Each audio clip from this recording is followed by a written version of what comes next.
Hi! Hello అండి. ఎలా ఉన్నారు? అందరూ బాగున్నారా? ఇంటికి తెలిసినోళ్ళు అక్క వాళ్ళు వస్తున్నారండి. వాళ్ళ కోసమని కొద్దిగా ప్రిపేర్ చేద్దామని వంట మొదలెట్టాను.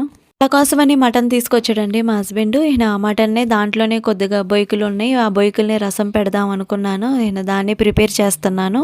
వెజ్ అంటేనే నేను ఎక్కువ యూజ్ చేసేది చెక్క, లవంగ, పత్తా అండి. ఈ మూడింటిని నేను ఎక్కువ యూజ్ చేస్తాను. మటన్ రసం అసలు ఇక్కడికొచ్చినాక అసలు పెట్టుకోలేదండి. అందుకని ఈరోజు పెట్టుకుందామని అనుకుని వాళ్ళు కూడా అక్క వాళ్ళు కూడా వస్తున్నారు కదా! చల్లగా ఉంది. కొంచెం స్పైసీగా చేద్దామని చేస్తున్నాను.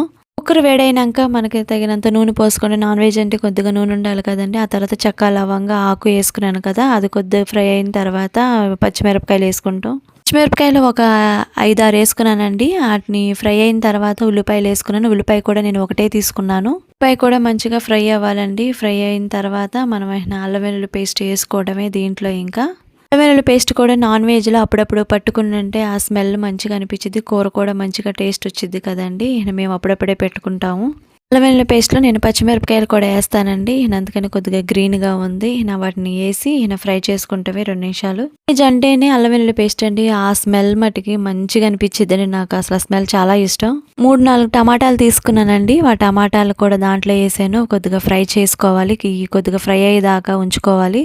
ఉప్పండి. ఉప్పు కూడా ఏసుకుంటున్నాను. సరిపడ్డ ఉప్పు. మొత్తం ఒకసారి కలుపుకొని మూత పెట్టుకోవాలి ఫ్రై అయ్యేదాకా టమాటాలు. టమాటా కదండీ! ఈ చారుకి కొద్దిగా టేస్ట్ అనిపిచ్చిద్ది. అందుకని టమాటా, ఉప్పు ఏసాను కదా! కొద్దిగా పసుపేసుకుంటున్నాను. పసుపేసి కూడా కొద్దిగా తిప్పుకొని ఆ తర్వాత మూత పెట్టుకుంటాం.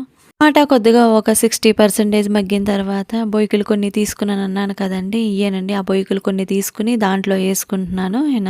మొత్తం ఒకసారి కలుపుకొని ఆ తర్వాత మూత పెట్టుకుంటమే. మూత పెట్టుకున్న తర్వాత కొద్దిగా మగ్గిద్ది కదా మనకి మటను. మటన్‌లో మీకు ఎంతమందికి ఫ్యాట్ అంటే ఇష్టమండి? నాకైతే చాలా ఇష్టము ఫ్యాట్ అంటే. కొద్దిగా మగ్గిన తర్వాత అండి కారం వేసుకుంటమే. కారం వేసుకొని కాసేపు తిప్పుకుంటమే. కారమేనండి అన్నిటికన్నా టేస్ట్. ఇంటికాడ పట్టిన కారం అనమాట ఇది.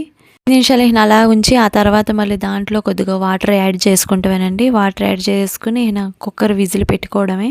చారు ఉడికిన తర్వాత అండి నేను వీడియో తీయడం మర్చిపోయాను. అంటే అక్క వాళ్ళు వచ్చేసేసారు. వాళ్ళతో మాట్లాడుతూ కూర్చున్నాను. అన్నం తినేటప్పుడు కూడా నేను వీడియో క్లిప్ ఏమి తీయలేదు.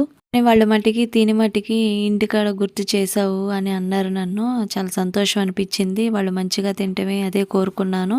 మనం ఎవరైనా భోజనం పెట్టాలనుకున్నప్పుడంటే వాళ్ళు కడుపు నిండా తింటే మనకు అదే సంతోషం, హ్యాపీగా అనిపిచ్చిద్ది. నాకైతే అలాగే అనిపిచ్చిద్ది. అంటే వాళ్ళు మనస్ఫూర్తిగా తింటేనే నాకు మంచిగా అనిపిచ్చిద్ది. కానీ రసం మట్టికి చాలా బాగా వచ్చిందండి. అసలు ఇంటికాడ తింటాం కదా మనం అమ్మ వాళ్ళు వండినప్పుడు ముక్క కారత, స్పైసీగా అలా చాలా బాగా వచ్చింది నిజంగా. చల్లగా ఉన్నప్పుడండి చలికాలం కదా! అప్పుడు ఇలాంటి స్పైసీగా రసం పెట్టుకుంటే